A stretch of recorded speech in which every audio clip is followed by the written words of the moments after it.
আসসালামু আলাইকুম, স্বাগতম সবাইকে টিএচএল একাডেমিতে। আজ আমরা নবম দশম শ্রেণীর ভূগোল ও পরিবেশ এর দ্বিতীয় অধ্যায় নিয়ে আলোচনা করব।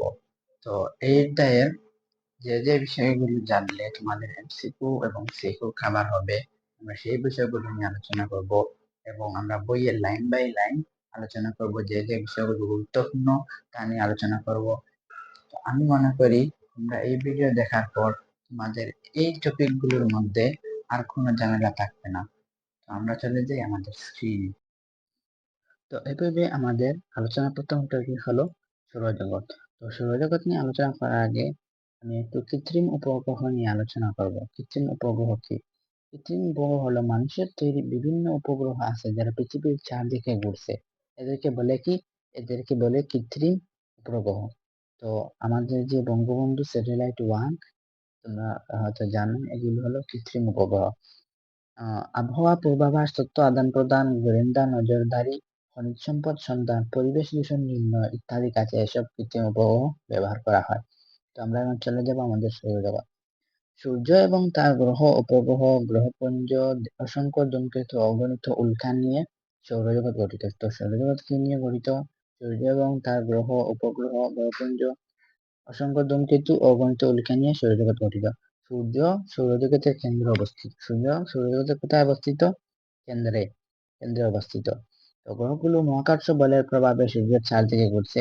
গ্রহগুলো কোন বলের প্রভাবে? মহাকর্ষ বল। মহাকর্ষ বলের প্রভাবে গ্রহগুলো সূর্যের চারদিকে ঘুরছে। সৌরজগতের যাবতীয় গ্রহ উপগ্রহের নিয়ন্ত্রক হলো সূর্য। সূর্যকে ভিত্তি করে সৌরজগতের যাবতীয় কাজকর্ম চলে। এই মহাবিশ্বের বিশালতার মধ্যে সৌরজগৎ নিতান্তই ছোট। পরের টপিকটি হলো সূর্য। সূর্য একটি নক্ষত্র। সূর্য একটি নক্ষত্র। এটি একটি মাঝারি আকারের হলুদ বর্ণের। কি বর্ণের? হলুদ বর্ণের। এর ব্যাস প্রায় 13,84,000 কিলোমিটার। ব্যাস কত? সূর্যের ব্যাস 13,84,000 কিলোমিটার। এবং এর ভর 1.99 ইন্টু 10⁻13, মানে সূর্যের ভর 1.99 ইন্টু 10⁻13 কিলোগ্রাম। এটি সৌরজগতের সবচেয়ে গুরুত্বপূর্ণ জ্যোতিষ্ক। সূর্যের সঙ্গে আমাদের সম্পর্ক অতি ঘনিষ্ঠ। পৃথিবী ও অন্যান্য গ্রহ উপগ্রহের তাপ ও আলোর মূল উৎস সূর্য। তাপ ও আলোর মূল উৎস কি? সূর্য। তাপ ও আলোর মূল উৎস সূর্য। সূর্য আলো ছাড়া পৃথিবী চির অন্ধকার থাকতো এবং পৃথিবীতে জীবজগৎ ও উদ্ভিদ জগতের কিছুই বাঁচত না। তো সূর্যকে কেন্দ্র করে ঘুরছে 8টি গ্রহ। কয়টি গ্রহ? 8টি গ্রহ। সূর্য থেকে গ্রহগুলো দূরত্ব অনুযায়ী পরপর যেভাবে রয়েছে তা হলো বুধ, তারপর শুক্র, পৃথিবী, মঙ্গল, বৃহস্পতি, শনি, ইউরেনাস ও নেপচুন। তো এখন আমরা চলে যাব আমাদের বুধ গ্রহে। বুধ সৌরজগতের ক্ষুদ্রতম এবং সূর্যের নিকটতম গ্রহ। সূর্যের ক্ষুদ্রতম এবং নিকটতম গ্রহ কোনটি? বুধ। সূর্য থেকে এর গড় দূরত্ব 5.8 কোটি কিলোমিটার। 5.8 কোটি কিলোমিটার বুধের গ্রহ। তো এই 8টি যে গ্রহ, এই 8টি গ্রহ খুবই গুরুত্বপূর্ণ সৃজনশীলের জন্য এবং এমসিকিউ এর জন্য। কারণ এই 8টি গ্রহ তোমার সৃজনশীলে দিবে এবং এই গ্রহগুলোর বর্ণনা দিতে বলবে। তো তোমরা এই 8টি গ্রহ ভালো করে পড়বে এবং পারলে এগুলো মুখস্থ করে ফেলবে। এর ব্যাস 4,850 কিলোমিটার। সূর্যের খুব কাছাকাছি থাকায় সূর্যের আলোর তীব্রতার কারণে সবসময় একে দেখা যায় না। সূর্যের আলোর তীব্রতার কারণে সবসময় একে দেখা যায় না। সূর্যকে একবার প্রদক্ষিণ করতে আসতে বুধের সময় লাগে 88 দিন। সূর্যের কতদিন লাগে? 88 দিন। সুতরাং বুধ গ্রহে 88 দিনে 1 বছর। বুধ গ্রহে কয় দিনে 1 বছর? 88 দিনে 1 বছর। বুধের মাধ্যাকর্ষণ বল এত কম যে এটি কোনো বায়ুমণ্ডল ধরে রাখতে পারে না। বুধ কোনো বায়ুমণ্ডল ধরে রাখতে পারে না। এখানে নেই মেঘ, নেই বৃষ্টি, বাতাস, পানি। সুতরাং পানির অস্তিত্ব নেই। 1974 সালে মার্কিন মহাশূন্য যান মেরিন 10 বুধের যে ছবি কাটায় তা থেকে দেখা যায় বুধের উপরিতল একদম চাঁদের মতো। বুধের উপরিতল একদম কিসের মতো? চাঁদের মতো। এমসিকিউতে আসবে, খুবই গুরুত্বপূর্ণ। বুধের উপরিতল কিসের মতো? চাঁদের মতো। বুধ অসংখ্য গর্তে ভরা এবড়ো-তেবড়ো। এখানে আছে অসংখ্য পাহাড় ও সমতল ভূমি। বুধের কোনো উপগ্রহ নেই। এটা খুবই গুরুত্বপূর্ণ। বুধের কোনো উপগ্রহ নেই। তারপরে যাবো আমরা শুক্র। বুধের মতো শুক্র গ্রহকে ভোরের আকাশে শুকতারা ও সন্ধ্যার আকাশে সন্ধ্যাতারা হিসেবে দেখা যায়। শুকতারা বা সন্ধ্যাতারা আসলে কোনো তারা নয়, কিন্তু নক্ষত্রের মতো জ্বলজ্বল করে বলেই আমরা একে ভুল করে তারা বলি। শুক্র গ্রহটি ঘন মেঘে ঢাকা। শুক্র গ্রহটি ঘন মেঘে ঢাকা। এই যে বৈশিষ্ট্যগুলি খুবই গুরুত্বপূর্ণ, তাই এর উপরিভাগ থেকে সূর্যকে কখনোই দেখা যায় না। শুক্রের মেঘাচ্ছন্ন বায়ুমণ্ডল প্রধানত কার্বন ডাই অক্সাইডের তৈরি। সে তৈরি মেঘাচ্ছন্ন বায়ুমণ্ডল কার্বন ডাই অক্সাইড। এটি সৌরজগতের সবচেয়ে উজ্জ্বল ও সবচেয়ে উত্তপ্ত গ্রহ। এই বৈশিষ্ট্য খুবই গুরুত্বপূর্ণ, সৃজনশীল আসবে। এই গ্রহটির সবচেয়ে উজ্জ্বল এবং উত্তপ্ত তুমি বুঝতে হবে যে এটি শুক্র গ্রহ। সূর্য থেকে শুক্র গ্রহের দূরত্ব 10.8 কোটি কিলোমিটার। এর দিন ও রাতের মধ্যে আলোর বিশেষ কোনো তারতম্য হয় না। এখানে বৃষ্টি হয়, তবে অ্যাসিড বৃষ্টি। এখানে কি ধরনের বৃষ্টি হয়? অ্যাসিড বৃষ্টি খুবই গুরুত্বপূর্ণ। এখানে বৃষ্টি হয় অ্যাসিড বৃষ্টি। শুক্রের ব্যাস 12,160 কিলোমিটার। সূর্য ঘুরে আসতে শুক্রের লাগে 225 দিন। এই বৈশিষ্ট্যগুলো খুবই গুরুত্বপূর্ণ। সূর্যকে ঘুরে আসতে শুক্রের সময় লাগে 225 দিন। সুতরাং শুক্র গ্রহে 225 দিন 1 বছর। প্রতিটি গ্রহ যতদিন সময় লাগে সূর্যকে ঘুরতে, সেই গ্রহে ততদিনে সেই বছর হয়, এটি মনে রাখবা। শুক্রের কোনো উপগ্রহ নেই। শুক্রের কোনো উপগ্রহ নেই। বুধ ও শুক্রের কোনো উপগ্রহ নেই। আর সবের উপগ্রহ আছে, কিন্তু বুধ ও শুক্রের কোনো উপগ্রহ নেই। সকল গ্রহ এদের নিজ অক্ষের উপর পশ্চিম থেকে পূর্বে পাক খেলেও একমাত্র শুক্র গ্রহ পূর্ব থেকে পশ্চিমে পাক খায়। এটি খুবই খুবই গুরুত্বপূর্ণ, খুবই খুবই গুরুত্বপূর্ণ।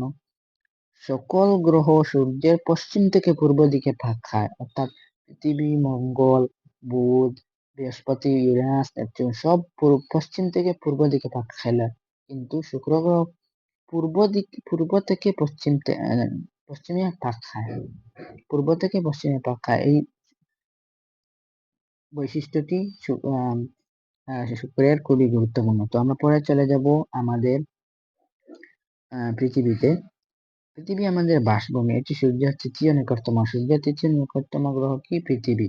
সূর্য থেকে পৃথিবীর গড় দূরত্ব 15 কোটি কিলোমিটার। এর ব্যাস প্রায় 12,667 কিলোমিটার। পৃথিবীর একবার সূর্যকে প্রদক্ষিণ করতে সময় লাগে 365 দিন 5 ঘন্টা 48 মিনিট 47 সেকেন্ড। তাই এখানে 365 দিনে 1 বছর। চাঁদ পৃথিবীর একমাত্র উপগ্রহ। পৃথিবীর একমাত্র উপগ্রহ কি? চাঁদ। পৃথিবী একমাত্র গ্রহ যার বায়ুমণ্ডল প্রয়োজনীয় অক্সিজেন, নাইট্রোজেন ও তাপমাত্রা রয়েছে, যা উদ্ভিদ ও জীবজন্তু বসবাসের উপযুক্ত। উদ্ভিদ ও জীবজন্তু বসবাসের উপযোগী একমাত্র গ্রহ কোনটি? তা হলো পৃথিবী। সৌরজগতের গ্রহগুলোর মধ্যে একমাত্র পৃথিবীতেই প্রাণীর অস্তিত্ব আছে। খুবই গুরুত্বপূর্ণ বৈশিষ্ট্য, কারণ সৃজনশীলে আসবে যে করিম একটি গ্রহের কথা বলল যে যেখানে প্রাণী বেঁচে থাকতে পারে এবং প্রাণীর জন্য প্রয়োজনীয় বায়ুমণ্ডল রয়েছে, সেই গ্রহটির বর্ণনা আছে, তোমরা পৃথিবী বর্ণনা দিবা। তারপর দেখা যাবে মঙ্গল। মঙ্গল পৃথিবীর নিকটতম প্রতিবেশী। পৃথিবীর নিকটতম প্রতিবেশী কি? মঙ্গল। স্বীকৃতি আসলে পৃথিবীর নিকটতম প্রতিবেশী কোনটি? মঙ্গল। বছরের অধিকাংশ সময় একে দেখা যায় না। খালি চোখে মঙ্গল গ্রহের লালচে দেখা। খালি চোখে মঙ্গল গ্রহকে লালচে দেখা। সূর্য থেকে এর গড় দূরত্ব 22.8 কিলোমিটার। এর ব্যাস 6,787 কিলোমিটার এবং পৃথিবীর ব্যাসের প্রায় অর্ধেক। এই গ্রহে দিনরাত্রি পরিমাণ পৃথিবীর প্রায় সমান। সূর্যের চারদিকে একবার ঘুরতে মঙ্গলের সময় লাগে 687 দিন। তো মঙ্গল গ্রহে কয় দিনে 1 বছর? 687 দিনে 1 বছর। মঙ্গল গ্রহের উপরিভাগ রয়েছে গিরিখাত ও অগ্নিগিরি। মঙ্গল গ্রহের উপরিভাগে কি? গিরিখাত ও আগ্নেয়গিরি। এই গ্রহের অক্সিজেন ও পানির পরিমাণ খুবই কম এবং কার্বন ডাই অক্সাইডের পরিমাণ বেশি। কার্বন ডাই অক্সাইডের পরিমাণ এত বেশি, শতকরা 99 ভাগ। 100 ভাগের মধ্যে 99 ভাগ কার্বন ডাই অক্সাইড, যে প্রাণীর অস্তিত্ব থাকা সম্ভব নয়। 99 ভাগ কার্বন ডাই অক্সাইডে তো প্রাণীর অস্তিত্ব থাকা সম্ভবই না। মঙ্গলে ফুবাস ও ডিমোস নামে 2টি উপগ্রহ রয়েছে। বৃহস্পতি। বৃহস্পতি সৌরজগতের সবচেয়ে বড় গ্রহ। সবচেয়ে বড় গ্রহ কি? বৃহস্পতি। একে গ্রহরাজ বলে। গ্রহরাজ কাকে বলে? গ্রহরাজ বলে বৃহস্পতিকে। এর ব্যাস 1,42,800 কিলোমিটার। 1,42,800 কিলোমিটার। আয়তন পৃথিবীর চেয়ে 1300 গুণ বড়। কতশো গুণ বড়? পৃথিবী থেকে 1300 গুণ। এটি সূর্য থেকে প্রায় 77.8 কোটি কিলোমিটার দূরত্বে রয়েছে। এই পৃথিবীর 27 ভাগের 1 ভাগ তাপ পায়, তাই পৃথিবীর কয় ভাগের 1/7 ভাগের 1 ভাগ তাপমাত্রা। বৃহস্পতি বায়ুমণ্ডলে হাইড্রোজেন ও হিলিয়াম গ্যাস দিয়ে তৈরি হাইড্রোজেন ও হিলিয়াম।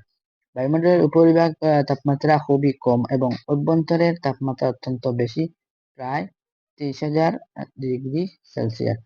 সূর্যকে একবার প্রদক্ষিণ করতে পৃথিবীর সময় লাগে বৃহস্পতির সময় লাগে 4,331 দিন। সূর্যকে প্রদক্ষিণ করতে বৃহস্পতির সময় লাগে 4,331 দিন। বৃহস্পতির উপগ্রহের সংখ্যা 79টি। বৃহস্পতির উপগ্রহের সংখ্যা কয়টি? উপগ্রহের সংখ্যা 79টি। এ গ্রহে জীবের অস্তিত্ব নেই। শনি সৌরজগতের দ্বিতীয় বৃহত্তম গ্রহ। সূর্য থেকে দ্বিতীয় বৃহত্তম গ্রহ কি? শনি। সূর্য থেকে এর দূরত্ব 143 কোটি কিলোমিটার। এটি গ্যাসের তৈরি বিশাল এক গোলক। এর ব্যাস 1,20,000 কিলোমিটার। শনির ভূত্বক বরফে ঢাকা। শনির ভূত্বক কি? বরফে ঢাকা। এই বায়ুমণ্ডলে আছে হাইড্রোজেন ও হিলিয়াম মিশ্রণ, মিথেন ও অ্যামোনিয়াম গ্যাস। কি আছে? হাইড্রোজেন ও হিলিয়াম মিশ্রণ, মিথেন ও অ্যামোনিয়াম গ্যাস। সূর্যের চারদিকে একবার ঘুরতে শনির সময় লাগে পৃথিবীর প্রায় 29.5 বছর সমান। 29.5 বছরের সমান সময় লাগে শনি একবার সূর্যকে ঘুরতে। শনি উজ্জ্বল বলয় দ্বারা বেষ্টিত এবং এর 82টি উপগ্রহ রয়েছে। এর কয়টি উপগ্রহ রয়েছে? 82টি। তো তারপর আমরা যাবো ইউরেনাস। ইউরেনাস সৌরজগতের তৃতীয় বৃহত্তম গ্রহ। ইউরেনাস সৌরজগতের তৃতীয় বৃহত্তম গ্রহ। এই গ্রহটি সূর্য থেকে 287 কোটি কিলোমিটার দূরে অবস্থিত। সূর্যকে প্রদক্ষিণ করতে এর সময় লাগে 84 বছর। কত বছর? 84 বছর। তো এই গ্রহে গড় ব্যাস 49,000 কিলোমিটার। 49,000 কিলোমিটার। এই গ্রহটি হালকা পদার্থ দিয়ে তৈরি। আবহাওয়া মণ্ডলে মিথেন গ্যাসের পরিমাণ অধিক। কি গ্যাসের পরিমাণ অধিক? মিথেন গ্যাসের পরিমাণ অধিক। তো শনির মতো ইউরেনাসেরও কয়েকটি বলয় আবিষ্কৃত হয়েছে, তবে শনির বলয়ের ন্যায় ও বলয়গুলো উজ্জ্বল নয়। এর উপগ্রহ সংখ্যা কতটি? 27টি। এর উপগ্রহ সংখ্যা 27টি।